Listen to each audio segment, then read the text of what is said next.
is, which choice completes the text with the most logical and precise word or phrase? Now this is a word in context question type.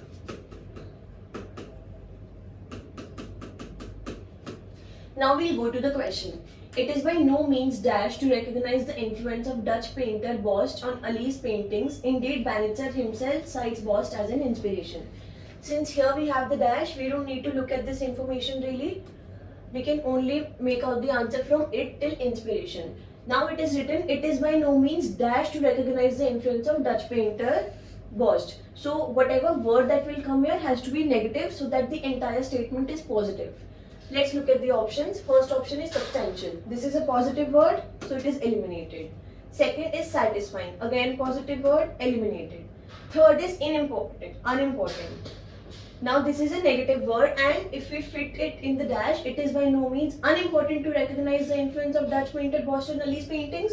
It means that it is very important to recognize his influence. So this option is right. And even if you look at the fourth option, which is appropriate, it is again a positive word and does not fit. So we will eliminate this. So now the second question we have is, which choice best describes the overall structure of the text? So now this is a text structure and purpose type of question.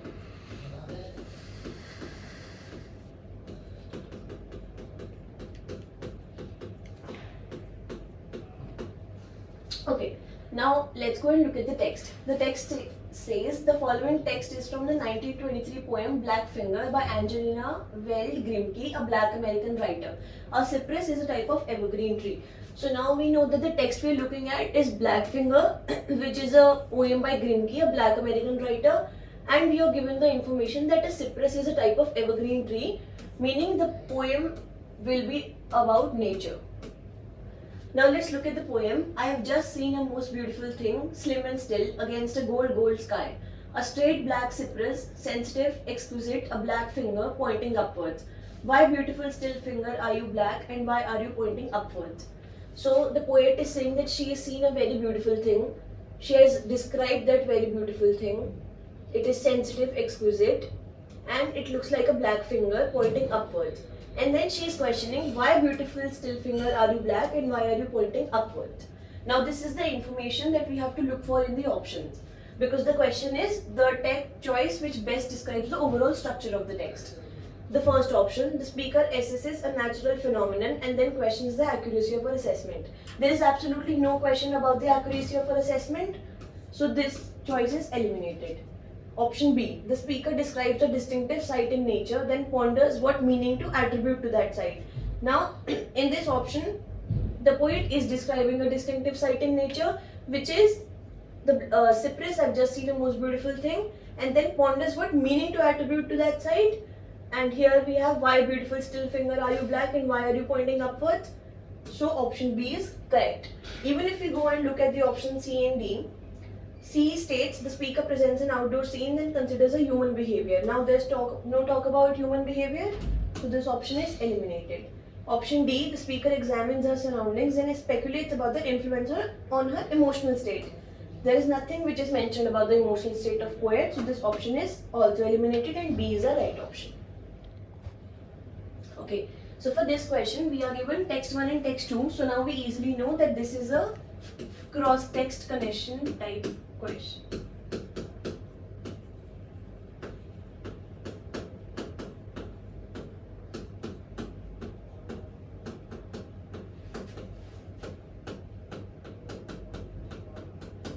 Okay, so we look at text 1. Text 1 says conventional wisdom, so it is something related to conventional wisdom. Long held that human social systems evolved in stages, beginning with hunter-gatherers forming small bands of members with roughly equal status. Okay, the shift to agriculture about 12,000 years ago sparked population growth that led to the emergence of groups with hierarchical structures, association of clans first, then chiefdoms, and finally bureaucratic states.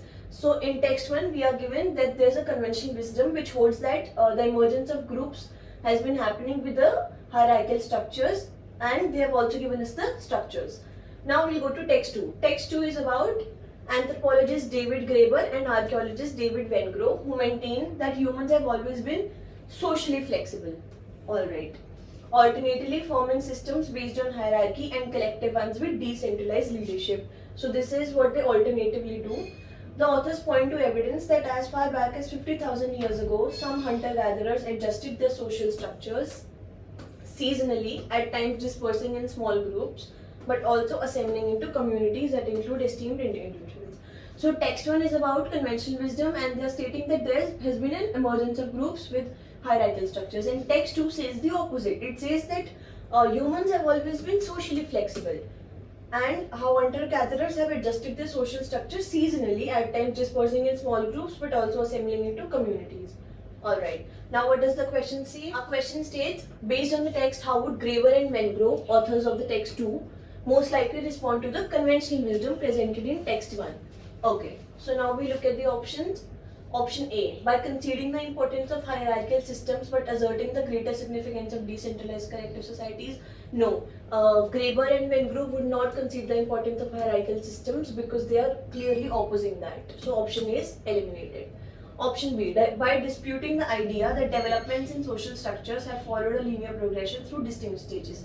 Now, we know that text 1 and text 2 are essentially opposite texts. I mean, the points that they are putting forward, they are opposite. So, Wengrow and Graeber would definitely dispute the idea that text 1 is saying. So, we have that word here, which is right. What is the idea which text 1 is saying? Developments in social structures have followed a linear progression through distinct stages, which is right. They have stated that groups are formed into hierarchical structures, and they have also given you the hierarchical structures properly. So, this option is correct. Even if you go and look at option C and D, option C states, by acknowledging that hierarchical rules likely weren't a part of social systems before the rise of agriculture, this is not mentioned, eliminated. Option D, by challenging the assumption that groupings of hunter-gatherers were among the earliest forms of social structure.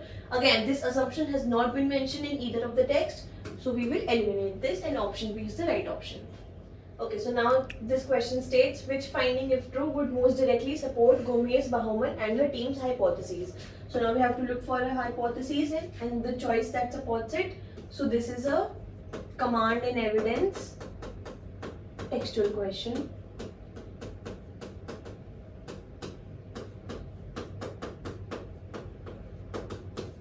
Okay, now let's look at the question. Biologist Valentina Gomez-Baumann and her team have investigated. So basically, these two biologists have investigated what? Two subspecies of the fork-tailed flycatcher bird.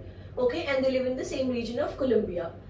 But one subspecies migrates south for part of the year and the other doesn't. Alright, now we'll see what the researchers have found. Slight difference in what? In the feather shape. The feathers of migratory fork-tailed flycatchers males make a sound which is higher pitched than those which are non-migratory. Alright. Now the hypotheses. The researchers hypothesize that fork-tailed flycatcher females are attracted to the specific sound made by males of their own subspecies, which means the sound which is made by migratory males, and that over time the female's preference will drive further genetic and anatomical divergence between the subspecies. So it means that the females who prefer the higher pitch sound, this will lead to divergence among the subspecies. Okay, and we have to pick a choice which supports our hypotheses. Alright, let's look at the choice. Option A, the feathers located on the wings of migratory fork-tailed flycatchers have a narrower shape than those of the non-migratory birds, which allows them to fly long distances. This option can be eliminated by the first line itself, because they're talking about the wings of migratory fork-tailed flycatchers, when we know then that whatever answer should be, it should be about the pitch of the fork-tailed flycatchers. Option B, over several generations, the sound made by the feathers of migratory male fork-tailed flycatchers grows progressively higher pitched relative to that made by the feathers of non-migratory males. Now this option is talking about the sound made by the feathers of migratory male fork-tailed flycatchers, and yes, it is true that as the sound grows progressively higher pitched relative to that which is made by non-migratory males, the females will choose them and it will lead to more divergence. So this option is correct. For the sake of it, we'll look at option C and D. Option C, fork-tailed flycatchers communicate different messages to each other. We don't want anything related to messages. Option C is eliminated. Option D, the breeding habits of the migratory and non-migratory fork. We don't need anything about breeding habits. Option D is also eliminated. So we we could have eliminated option A, C and D from the first line itself, and so option B is right. Alright, now we will go and look at the table. So the table, we have 3 plant species: corn, marigold and broccoli. Broccoli. Okay, now this is the one which is known to not benefit from mycorrhizal fungi and the one which can be harmed. For corn and marigold, we are given the information that yes, they will be benefited. Now when you look at the mass, average mass of plants grown in soil containing mycorrhizal fungi, which is the first type of soil. For corn, it is 15.1, marigold 10.2 and broccoli 7.5. Average mass of plants grown in soil treated to kill fungi, 3.8, 2.4 and 7. Okay, so what can we understand from this table? That corn, which is a mycorrhizal host, when it is put in a soil which contains mycorrhizal fungi, the mass drastically increases. For marigold, the mass drastically increases. For broccoli, however, the mass here is 7. So whatever the result that has to be here should be either the same or negative, meaning less than 7. But we have 7.5. Means broccoli, which is not a mycorrhizal host, is also benefited from soil which contains mycorrhizal fungi. Alright, and the student is said to be surprised by the result. So we have an idea that whatever the answer would be, it should be related to broccoli. Okay. So now looking at the question itself, we realize that there is a table and a passage. So this is what a command in evidence.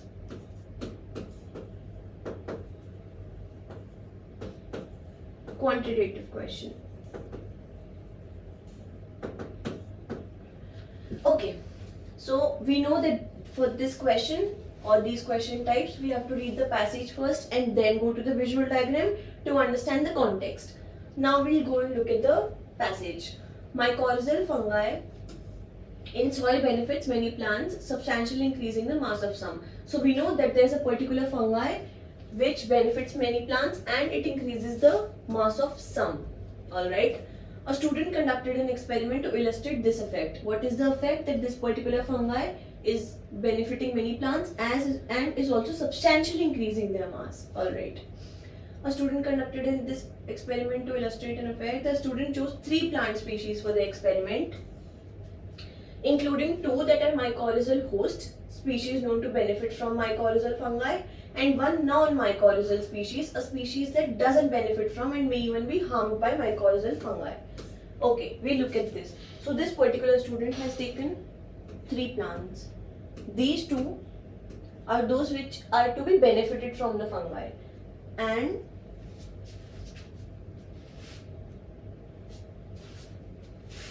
this particular plant is known to not benefit from mycorrhizal fungi and may even be harmed.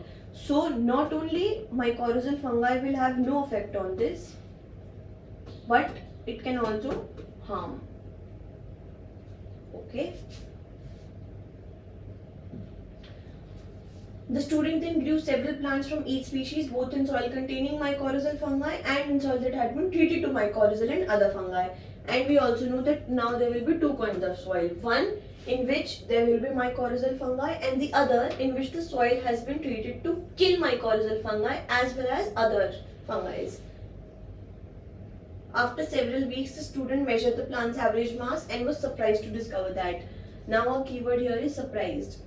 So whatever the result that will be, it will be from the opposite of what we have expected.